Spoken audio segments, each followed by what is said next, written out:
तो बच्चों अब सिर्फ चंद घंटे बचे हैं तुम्हारे कल के क्लास 10 के साइंस पेपर में, और मुझे पता है यार काफी नर्वस फील हो रहा होगा, सबको होता है, मुझे भी होता था, और खास तौर पे तब जबकि फर्स्ट ही पेपर मैथ्स ने सबको हिला के रख दिया है, 12th वालों का फिजिक्स पेपर ने सबको हिला के रख दिया है। तुम्हारे मन में बहुत सारे क्वेरीज हैं, मेरे पास में भी बहुत सारे तुम्हारे मैसेजेस आ रहे हैं, सर बहुत डर लग रहा है, बहुतों का मैथ्स पेपर अच्छा नहीं गया है, 12th वालों का फिजिक्स पेपर अच्छा नहीं गया, अकाउंटेंसी का पेपर भी अच्छा नहीं गया है, तो डर तो वाजिब बनता है। लेकिन भाई मैं तुमको बताने वाला हूं कि कल का तुम्हारा साइंस का पेपर कैसा रहने वाला है। जो भी कंफ्यूजन तुम्हारे मन में है कि सर पेपर कैसा आएगा कल का क्लास 10 साइंस का, एवरेज रहेगा, इजी रहेगा, मॉडरेट रहेगा, हार्ड रहेगा, टफ रहेगा, कैसा रहेगा बता दो सर। तो बताने वाला हूं मैं, ये वीडियो बहुत बहुत बहुत इंपॉर्टेंट होने वाला है, लेट से आ रहा है लेकिन इंपॉर्टेंट है। प्लीज इस वीडियो को जल्दी से अभी इसी वक्त लाइक करो, बाद में भूल जाते हो, लाइक करो, शेयर कर देना, और यस मुझे बाद में जरूर बताना कल एग्जाम देने के बाद में कि सर आपने जो बताया था वो कितना सही हुआ नहीं हुआ। तो भाई साहब कल का पेपर क्या होगा, कैसा होगा, पहले तो मैं तुम्हें यह बता दूं कि इस बार सीबीएसई ने तहलका मचा रखा है क्लास। अभी भी अगर तुमको नहीं पता है तो मैं तुमको बता दूं, इस बार का क्लास 10 का साइंस का पेपर प्रेजेंटेशन थोड़ा सा डिफरेंट होने वाला है। थोड़ा सा डिफरेंट, थोड़ा नहीं बल्कि कहना चाहिए काफी ज्यादा डिफरेंट। कैसे? क्योंकि भाई सीबीएसई ने तुम्हें पहले ही कह दिया, वो भी नोटिस जारी करके, कि क्लास 10 का साइंस का पेपर जो होगा वो इस बार 3 सेक्शंस में बटा हुआ है, सेक्शन ए बी सी, जिसमें कि सेक्शन ए बायोलॉजी है, बी केमिस्ट्री है और सी फिजिक्स है। अब यहां पे जब हम कहते हैं कि सेक्शन ए बी सी फलाना फलाना फलाना है, तो इसका मतलब यह हुआ कि सीबीएसई ने पहले ही कह दिया है तुमको, वो भी नोटिस जारी करके, आई रिपीट, कि भाई साहब बायोलॉजी का अगर सेक्शन तुम टच करोगे, सेक्शन ए टच करोगे तो सारे क्वेश्चंस वहीं फिनिश करने हैं, बी टच करोगे तो केमिस्ट्री के सारे क्वेश्चंस वहीं फिनिश करने हैं, खत्म करने हैं, अगर सी टच करोगे तो फिजिक्स के सारे क्वेश्चंस वहीं टच करने हैं। लेकिन इसमें बहुत सारे बच्चे कंफ्यूज हैं कि सर मान लो हम टच कर रहे हैं सेक्शन ए बायोलॉजी का, तो क्या हमको सीरियली बनाना है? नहीं, सीरियली बनाने की कोई जरूरत नहीं है। अगर तुम्हारे बायोलॉजी के अंदर में, सपोज मैं एक एग्जांपल दे रहा हूं कि यार 20 क्वेश्चंस हैं, तो तुमको अगर पहले 15 नंबर का क्वेश्चन आता है तो पहले तुमने उसको बना दिया, 15 के बाद 16 बना दिया, 16 के बाद में 5 बना दिया, 4 बना दिया, चलेगा, उससे कोई फर्क नहीं पड़ता। लेकिन जितने क्वेश्चंस बायोलॉजी पार्ट के अंदर में हैं उतने तुमको कंप्लीट करने हैं। अब यहां पे मैं तुमको टॉपर कॉपी भी बताने वाला हूं, और वीडियो के अंदर मैं बताने वाला हूं कि भाई कल का पेपर कैसा आने वाला है, जिसमें एक बड़ा धमाका भी छुपा हुआ है। ठीक है, तो यहां पे आई होप तुम लोग समझ गए। अब यहां पे एक बड़ा चीज मैं बताने वाला हूं कि कल के पेपर में, स्पेशली साइंस के पेपर में मैं बात कर रहा हूं, कल के पेपर में बहुत इंपॉर्टेंट रोल प्ले करता है डायग्राम्स। तुम कितना डायग्राम ड्रॉ कर पाते हो, कैसे ड्रॉ करते हो, उसको लेकर भी बहुत सारे बच्चे कंफ्यूज हैं, सर कैसे करना चाहिए, क्या करना चाहिए। तो मैं तुमको पहले टॉपर का, पिछले साल का टॉपर का कॉपी दिखा रहा हूं, और यहां पे जरा सा तुम देखो ये डायग्राम इस बच्चे ने कैसा किया है, और इसको फुल मार्क्स मिला है भाई साहब, फुल मार्क्स। अब तुम जैसा कि देख रहे हो इस बच्चे ने प्रॉपर वे में डायग्राम बनाया है, और अगर मैं तुमको ठीक से दिखा पा रहा हूं या तुम देख पा रहे हो तो इसने पेंसिल का यूज किया है। ठीक है, इसने जो है डायग्राम बनाने में पेंसिल का यूज किया है, ये पहला पॉइंट था। मतलब पहला पॉइंट क्या है, तुम्हें डायग्राम जब तुम बनाओगे तो पेंसिल का यूज करना, मतलब कल तुम पेंसिल लेकर के जाओगे, शार्पनर लेकर के भी जाओगे, रबर लेकर के भी जाओगे। ठीक है, ओके। दूसरा बात कि भाई प्रॉपर वे में लेबलिंग होना चाहिए, जैसे कि इस बच्चे ने यहां बताया टेंटिकल्स, इसने एरो से डिनोट कर दिया। ठीक है, यहां पे इसने प्रॉपर लेबलिंग किया है, देख रहे हो यहां पे प्रॉपर लेबलिंग क्या है। डायग्राम के 3 हिस्से होते हैं, पहला भाई पेंसिल से ड्रॉ करो, दूसरा प्रॉपर लेबलिंग करो, और तीसरा तुमने कौन सा डायग्राम ड्रॉ किया है ये जरूर मेंशन करो। ये देख रहे हो यहां पे डायग्राम करके डैश बडिंग इन हाइड्रा, ये इस टॉपर ने किया, और इसी वजह से तो ये टॉपर बना या बनी, जो भी है हमें नहीं पता ये कौन है भाई साहब।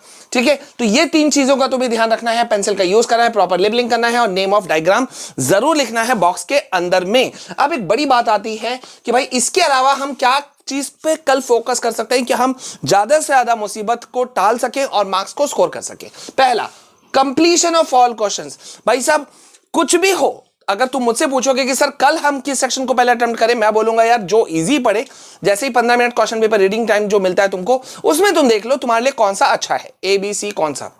लेकिन 3 सेक्शन है, फिजिक्स केमिस्ट्री बायोलॉजी, या बायोलॉजी जो भी करके सीरियली बोलो, तो वो मत सोचना कि एक घंटा हमने तीनों को दे दिया। तुमको ये मान के चलना है 2 घंटा 45 मिनट तुम्हारे पास है, लास्ट का 15 मिनट तुम्हारे पास होना चाहिए, किस लिए? रीचेकिंग के लिए। ठीक है, या कॉपी को सजाने के लिए, या कुछ कीवर्ड्स को अंडरलाइन करने के लिए। तो 2 घंटा 45 मिनट मान के ही तुम लोग पेपर चलोगे, 15 मिनट में रीचेक करना। दूसरा, अंडरलाइन ऑफ कीवर्ड्स, कीवर्ड्स को तुमको अंडरलाइन जरूर करना है। Again I am showing you कि यहां तुम देख सकते हो इस बच्चे ने यहां कीवर्ड का यूज किया, अंडरलाइन कर दिया है। देखो यहां कितने जगह इस बच्चे ने कीवर्ड किया है अंडरलाइन, देख रहे हो, यहां मैं तुमको दिखाता हूं, ठीक है। ये देखो इसने यहां किया, यहां किया, यहां किया, यहां किया। अरे यार कीवर्ड्स नहीं मिल रहा है तो एक रफ में कर दो ना। डोंट कौन सा कीवर्ड होता है, लेकिन इस बच्चे ने कर दिया। रिक्वायर कौन सा कीवर्ड होता है, लेकिन इसने कर दिया, है ना। सिंपल वर्ड्स को भी इसने कीवर्ड को अंडरलाइन कर दिया है। तो इससे क्या हो रहा है, कीवर्ड्स है या नहीं है, टीचर को ये दिख रहा है कि यार ऐसे ऐसे अंडरलाइंस हैं, मतलब ये बच्चा जो है वो फोकस्ड है, रूल्स को फॉलो कर रहा है और इसको मार्क्स दे दिया जाना चाहिए, ऐसा एग्जामिनर सोचेगा। और तुम बोलोगे सर कैसे आप ये बोल सकते हो, क्योंकि मैंने खुद बोर्ड की कॉपियां चेक की है, लगातार कई सालों से मैं कॉपी चेक करते आया हूं, तो मैंने हमेशा इसी पे नंबर ज्यादा दिया है, ठीक है। तो इसलिए कीवर्ड्स को अंडरलाइन जरूर करना। देन एक बहुत इंपॉर्टेंट चीज इस बार के एग्जाम को देखते हुए मैं बोल रहा हूं, जो नोटिस आ गया उसको देखते हुए, कि राइट प्रॉपर क्वेश्चंस। मतलब मैं फिर से रिपीट कर रहा हूं कि भाई साहब सपोज तुमने सेक्शन ए को टच किया है, ठीक है। तो ए को टच करने के बाद में हमने पहले देखा था सेक्शन ए मेरा क्या है, बायोलॉजी है, तो हमने बायोलॉजी लिख दिया, ठीक है। इसको बॉक्स में अंडरलाइन कर दिया। यहां ये तुम्हारा मार्जिन पार्ट है, ये तुम्हारा कॉपी है। तो यहां पे भैया क्वेश्चन नंबर मान लो तुम 15 सॉल्व कर रहे हो, तो 15 लिखो, आंसर 15, ठीक है। आंसर 15 करके लिखा, तुम इसको कंप्लीट करो, ठीक है। दूसरा, 2 क्वेश्चन मान लो यहां तुम्हारा आंसर कंप्लीट हुआ, अब यहां तुम्हारा कंप्लीट हो चुका है, ठीक है। तो 2 क्वेश्चन, अब यहां देखो, यहां से तुमने सपोज आंसर 16 को तुमने शुरू किया, तो 2 जहां तुम्हारा आंसर कंप्लीट हो रहा है वहां पे अलग करने के लिए तुमने एक जो है क्या बोलते हैं उसे, 2 क्वेश्चंस के बीच में ये पता चले टीचर को कि भाई यहां पे आंसर खत्म हो गया, तुमने अंडरलाइन कर दिया, बड़ा अंडरलाइन कर दिया, 2 लाइन का गैप, 3 लाइन का गैप छोड़ा और एक बड़ा अंडरलाइन कर दिया, ठीक है।